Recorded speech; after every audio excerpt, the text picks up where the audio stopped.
Do you still remember the laughter in Dad's Army? The show once helped all of Britain forget the fear of war. But behind those laughs were fates that could break anyone's heart. Some passed away when their careers were at their peak, while others battled illness and loneliness until their final moments.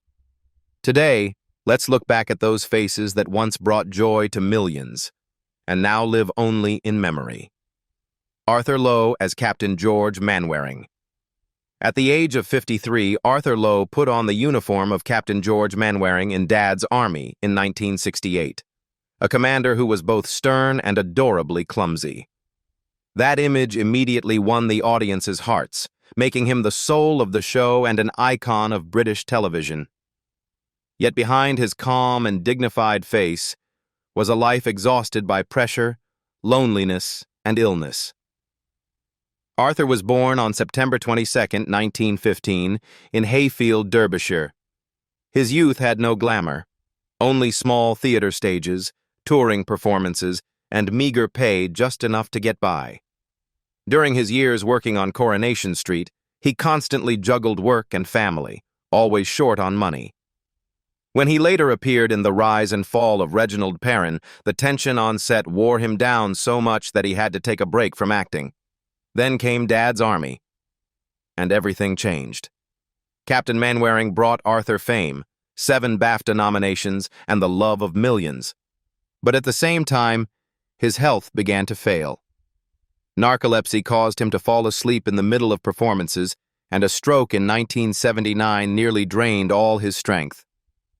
On April 15, 1982, Arthur collapsed in the dressing room in Birmingham just hours before a show. He passed away quietly at the age of 66. His ashes were scattered at Sutton Coldfield Crematorium in a small, private ceremony. At the time of his death, he left behind an estate worth about £1.5 million. Clive Dunn as Lance Corporal Jack Jones. Clive Dunn was just 48 years old when he played Lance Corporal Jack Jones, the kind-hearted, optimistic butcher who always shouted, "Don't panic," in Dad's Army, 1968. His portrayal of the clumsy, overeager old soldier made the whole of Britain laugh. Interestingly, in real life, he was actually one of the youngest members of the cast. But thanks to clever makeup and his flexible acting skills, he became an irreplaceable face of the show. Clive Dunn was born on January 9, 1920, in Brixton, London. His youth was anything but easy. During World War II, he was captured and spent 4 years as a prisoner of war. After the war, Dunn started again from nothing, performing in local theaters and often borrowing money just to survive. He soon became known for his television portrayals of elderly gentlemen, and in 1968, his big break came when he was cast in Dad's Army. The show's success turned him into a household name and led to numerous television and music contracts. After Dad's Army ended, Dunn continued to build on his trademark grandfatherly persona with the TV series Grandad, 1979 to 1984. Though the show's theme song, Grandad, topped the UK charts, it also drew criticism for being corny and old-fashioned. The controversy exhausted Dunn, and as he grew older, he moved to Portugal to enjoy a quiet life with his family. In 2012, Clive Dunn passed away at his home in Bolecaime, Portugal, following complications from surgery that caused organ failure. He was 92 years old.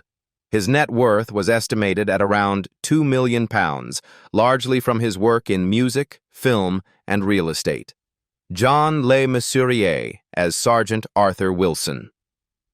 Also in 1968, beside Arthur Lowe stood John Le Mesurier, who played Sergeant Arthur Wilson, a refined, gentle gentleman constantly overshadowed by his superior. With his natural acting and soft gaze, he became the emotional anchor of Dad's Army. Yet behind that calm exterior was a soul burdened with more sorrow than any character he ever portrayed. John was born on April 5, 1912, in Bedford. After World War II, he returned to the stage penniless, taking small parts just to survive. His chance came with The Pink Panther in 1963, but his minor role was criticized, shaking his confidence. He once said, "Sometimes the silence of the audience hurts more than any criticism." In 1971, he won a BAFTA for Traitor, but behind the award were endless filming days that left him physically drained. Despite his success, he still felt like a hired hand of the film industry. The role of Wilson in Dad's Army became his redemption. In that part, John could be himself, gentle, slow, sometimes vague, yet always comforting. He and Arthur Lowe formed a legendary duo, opposite yet perfectly matched. But fame couldn't hide the cracks that deepened within him. Alcoholism, isolation, and cirrhosis that slowly consumed him. At the end of 1983, after a severe hemorrhage, John Le Mesurier softly told his wife, "It's all been rather lovely," then slipped into a coma and passed away at 71. He was buried at St. George's Church in Ramsgate, beside his son. At his death, he left an estate valued at about £800,000. John Laurie as Private James Fraser. John Laurie played Private James Fraser, the thin, pessimistic undertaker known for his catchphrase, "We're doomed." Dad's Army in 1968 when he was 71 years old. The role made him an icon of British dark comedy, yet Laurie's real life was far gloomier than any character he ever played. He was born on March 25, 1897, in Dumfries, Scotland. In his youth, he threw himself into Shakespearean theatre, dedicating his life to classical drama with passion and discipline. However, his film career was turbulent. In The 39 Steps, 1935, many of his scenes were cut, leading to a heated dispute with Alfred Hitchcock. Later, during his work on Crossroads, 1964 to 1988, he grew weary of the punishing shooting schedules and shockingly low pay. For years, Laurie lived in poverty and felt forgotten by the very film industry he had once served so faithfully. Then, fate brought him Dad's Army. The character of Private Fraser gave Laurie a new lease on life and revived his career. He quickly became one of the show's most beloved figures. That internal contradiction, bitterness mixed with compassion, gave Fraser a depth that made audiences both laugh and ache for him. In his later years, Laurie battled emphysema, a severe lung infection that made breathing difficult and forced him to stop filming. On June 23, 1980, he died in Buckinghamshire at the age of 83. At the time of his passing, he left behind an estate worth around £500,000. James Beck as Private Joe Walker. At just 39 years old, James Beck played Private Joe Walker, the witty, street-smart spiv who always found a way to make people laugh in Dad's Army in 1968. With his sharp humor and lively acting, Beck brought youthful energy to the show, making audiences adore him as the cheeky but lovable rogue from small-town England. Yet his brilliant career would last only a few short years. James was born on February 21, 1929, in Islington, London.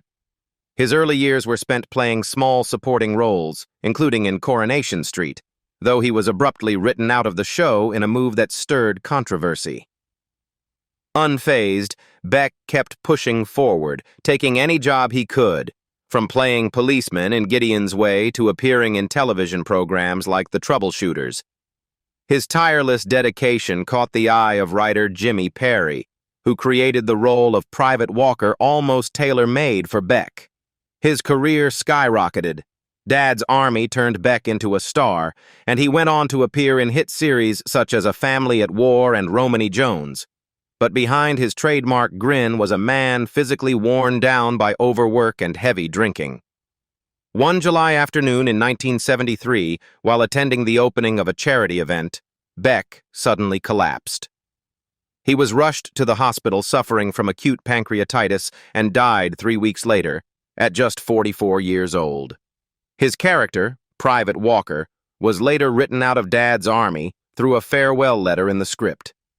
At the time of his death, Beck left behind an estate valued at around £200,000. Arnold Ridley as Private Charles Godfrey. In 1968, Arnold Ridley appeared in Dad's Army as Private Charles Godfrey, the gentle medic who always politely asked, "May I sit down for a moment?" when he was 72 years old. His kind, grandfatherly image moved millions of viewers, offering rare warmth amid the laughter. Yet in real life, Arnold was a man who carried deep physical and emotional scars from war. He was born on January 7th, 1896, in Bath, Somerset. In his early 20s, he served in World War I and was severely wounded, leaving the army with a body covered in scars. That experience turned him into a lifelong pacifist. Later, Ridley began writing plays, and The Ghost Train, 1923, brought him to the peak of theatrical fame. However, success soon came with scandal. He was accused of plagiarism, leading to a series of lawsuits that devastated his health and spirit.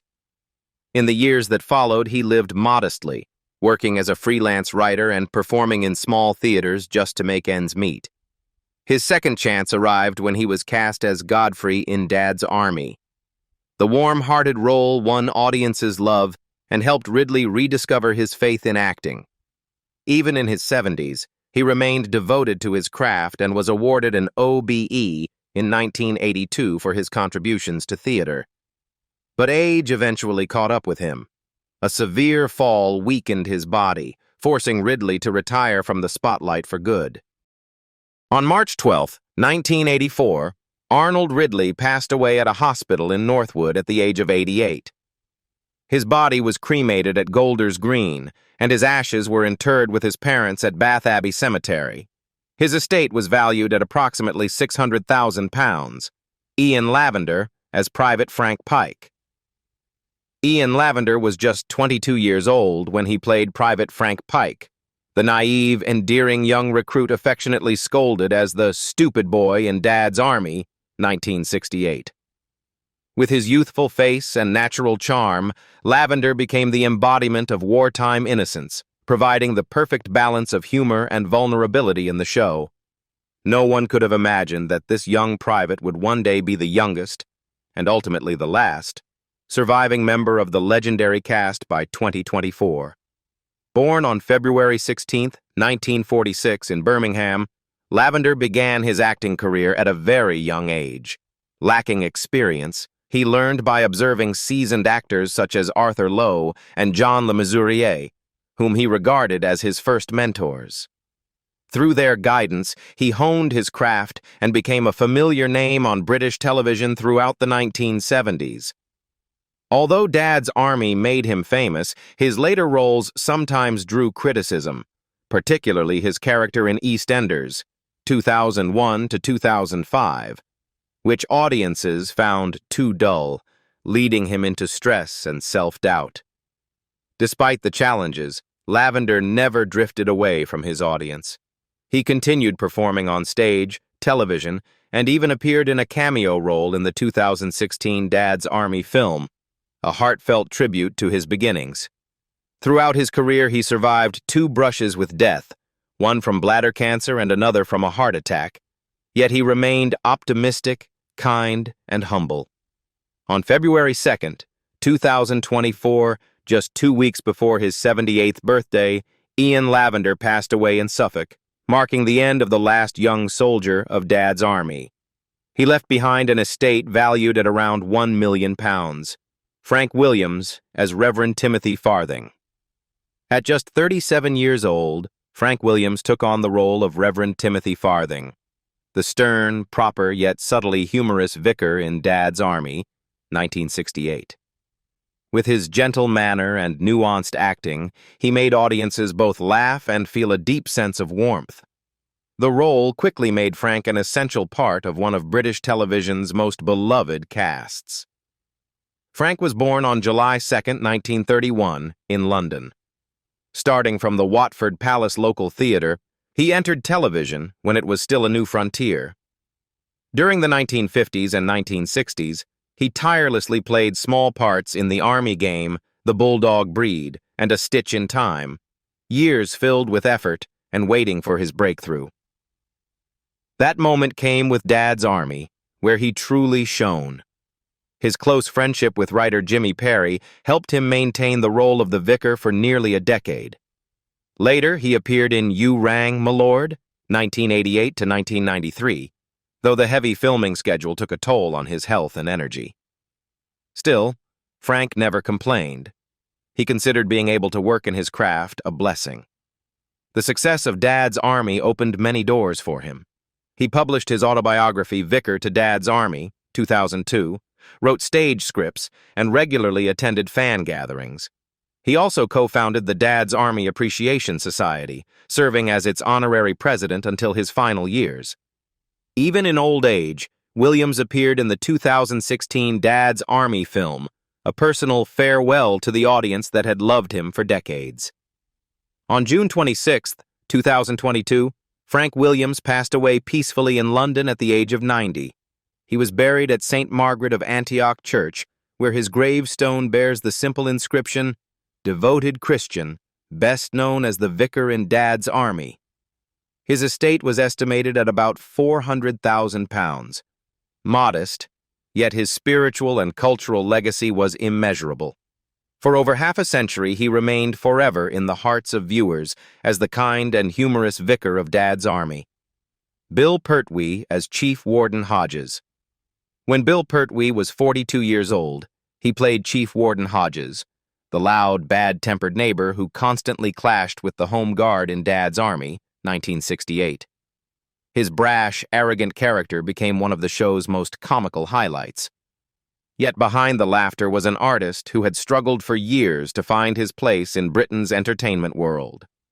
Born on July 21, 1926, in Amersham, Buckinghamshire, Pertwee grew up in an artistic but modest family.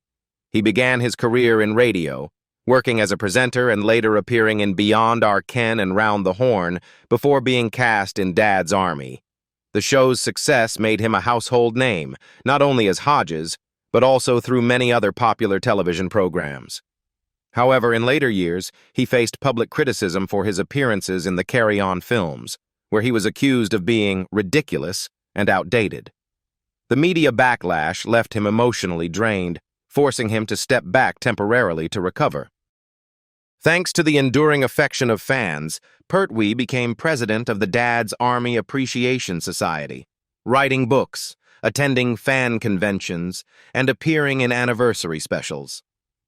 In 2007, he was awarded the MBE by Queen Elizabeth II for his contributions to the arts and charitable causes. Bill Pertwee passed away on May 27, 2013, at his home in Cornwall, aged 86.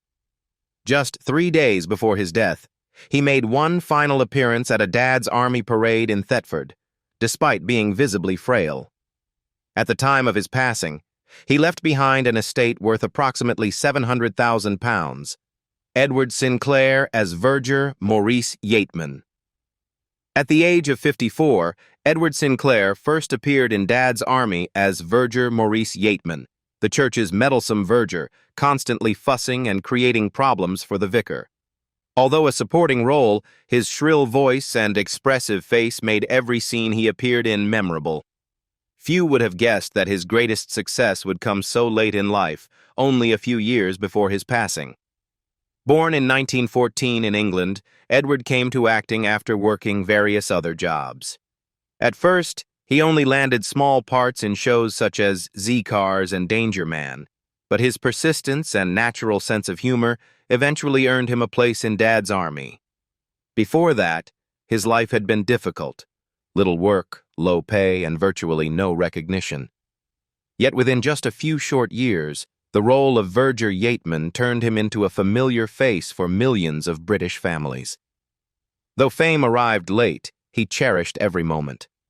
Outside television, he continued to perform in theater productions and happily accepted roles in Christmas pantomimes, even when the pay was modest.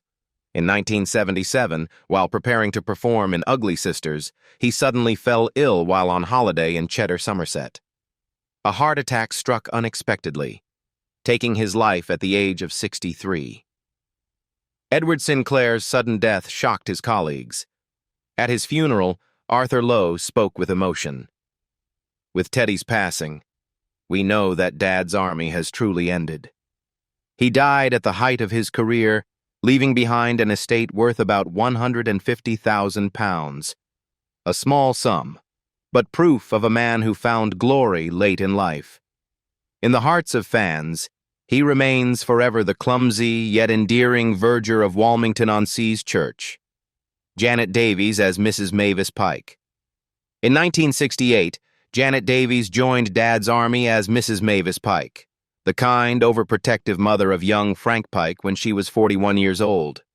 Her portrayal of the molly-coddling mother quickly became one of the show's trademarks, bringing a sense of warmth and tenderness amid the dry wartime humor. Born on September 14, 1927, in Wakefield, England, Janet came to acting relatively late. Before her breakthrough, she worked as a secretary for talent agent Anne Callender, the wife of Dad's Army co-creator David Croft. It was through this connection that Davies discovered the script and boldly volunteered to audition for the role of Mrs. Pike. Croft later recalled, "She knew exactly what the show needed, and she was perfect for it." Davies went on to appear in 30 episodes, earning lasting praise for her natural, heartfelt performances. However, her career was not without disappointment. When Dad's Army was adapted into a feature film in 1971, the role of Mrs. Pike was suddenly given to Liz Fraser, a decision imposed by Columbia Pictures that angered both the cast and fans. Janet remained silent and continued to work, later appearing in All Creatures Great and Small, 1978, only to have her scenes drastically shortened in post-production, a blow that deeply affected her. In her final years, Janet battled breast cancer that later spread to her lungs. She passed away on September 22, 1986, just 8 days after her 59th birthday, in a hospice in England. Her estate was valued at approximately £300,000. Pamela Cundell as Mrs. Marcia Fox. At the age of 49, Pamela Cundell appeared in Dad's Army, 1968, as Mrs. Marcia Fox, the charming, witty woman who ultimately marries Lance Corporal Jones. Although a supporting role, she quickly captured the audience's hearts with her natural charisma and distinctive voice, leaving an enduring mark on the history of British sitcoms. Born in 1920 in England, Pamela began acting in the 1950s, making her first television appearance alongside Peter Sellers and Michael Bentine. Her artistic journey was far from easy. In her early years, she was often cast in small parts in Bless This House, On the Buses, and The Bill. Nevertheless, Pamela's persistence paid off, and she gradually became a familiar face on British comedy television. When Dad's Army came along, she saw it as a turning point, and indeed, it became the role that defined her after nearly 2 decades of hard work. After Dad's Army, Pamela continued acting tirelessly, appearing in shows such as Casualty, London's Burning, and EastEnders, 2005 to 2006, where she played Nora Swan. Behind the scenes, she lived a simple, modest life, devoting much of her time to local theater. She became president of the Harlequins Theater Club in Mill Hill and remained deeply involved in mentoring young actors. Her passion for the craft never faded, even as age carried her far beyond her television prime. Pamela Cundell passed away on February 14, 2015, at the age of 95. She spent her final years peacefully, still occasionally visiting the small theater where she once taught aspiring performers.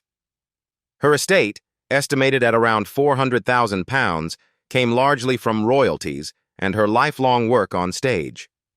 Barbara Windsor as Laura Plaz.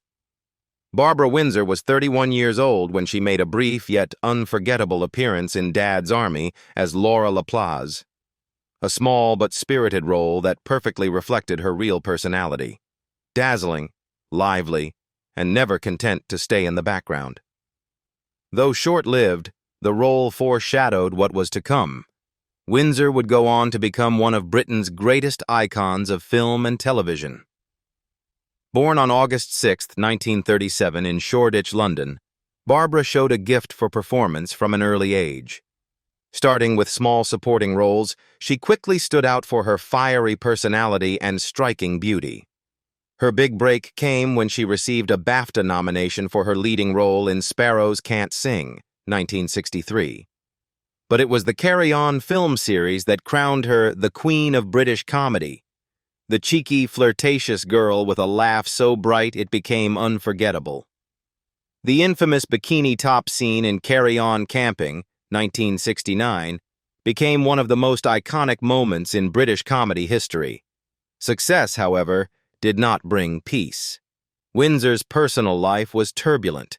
A highly publicized romance with gangster Ronnie Knight, failed marriages, and years of being typecast as the one-dimensional sexy actress.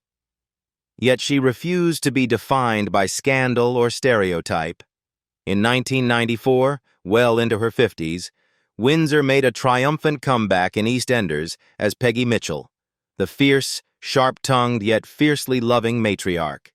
The role won her Best Actress at the 1999 British Soap Awards, turned Peggy into a cultural icon, and restored Windsor to the pinnacle of fame.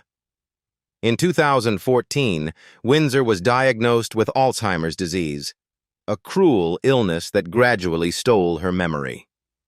Her devoted husband, Scott Mitchell, made her condition public, and together they became powerful advocates for Alzheimer's awareness. On December 10, 2020, Barbara Windsor passed away at a care home in Stanmore, aged 83. Her funeral, held on January 8, 2021, was attended by fellow actors, politicians, and members of the British royal family, including Prime Minister Boris Johnson and Prince William. With an estimated net worth of £10 million and a legacy that transcends generations, Barbara Windsor remains the embodiment of British spirit, bold, funny, and unforgettable. Wendy Richard as Edith Parish. Wendy Richard joined Dad's army as Edith Parish, the lively and charming girlfriend of Private Joe Walker when she was just 25 years old. Although she appeared in only a few episodes between 1970 and 1973, her youthful energy and distinctive Cockney accent made her instantly memorable to audiences. Yet Dad's Army was merely the beginning of one of the most remarkable television careers in British history. Born on July 20, 1943 in Middlesbrough, Wendy showed artistic talent early on. In 1962, she unexpectedly shot to fame when her voice featured on Mike Sarn's hit single Come Outside, which topped the UK charts. It was this recognition that caught David Croft's attention, leading him to cast her in Dad's Army.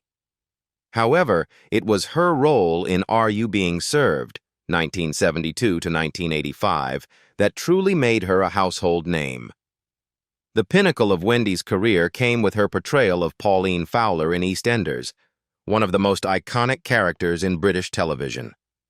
For over 20 years, 1985 to 2006, she embodied the strong-willed, conflicted woman who became both beloved and controversial among viewers. In 1996, Wendy was diagnosed with breast cancer. After several rounds of treatment, the disease went into remission, but in 2008 it returned and spread to her kidneys, bones, and lungs. Despite her worsening condition, she faced it with extraordinary courage, even filming her final months for the documentary Wendy Richard, To Tell You the Truth. She passed away on February 26, 2009 in Harley Street, London, aged 65, with her husband John Burns by her side. Her estate was estimated at £1.2 million. Harold Bennett as Mr. Sidney Bluett. At the age of 69, Harold Bennett joined Dad's Army as Mr. Sidney Bluett, the eccentric, slow but spirited old man who brought delightful humor to the series from 1969 to 1977. With his calm demeanor and twinkling eyes, Bennett made audiences forget that he was nearly 70 when filming began. Born on November 17, 1898 in Hastings, Harold spent many years struggling in theater before finding recognition. He started out with small touring troupes, enduring exhausting travel and meager pay. Only later in life did fortune smile on him. Dad's Army made him a fan favorite, But it was his role as young Mr. Grace in Are You Being Served? That turned him into a television legend. On stage, he collaborated with the Royal Shakespeare Company and gave memorable performances in London Assurance and Chekhov's The Three Sisters. However, the demanding filming schedules combined with his advancing age began to wear down his health. He continued working diligently, finishing his final scenes for Are You Being Served? Early in 1981, just months before his death. On September 15, 1981, Harold Bennett passed away in London from a heart attack at the age of 82. His final episode aired 3 months later, serving as a gentle farewell to the audience that adored him. His estate was valued at around £200,000. The laughter has faded now, leaving only memories and silent graves. But if you could meet them once more, what would you say? Share your thoughts below. And don't forget to subscribe, because the next story might shock you even more.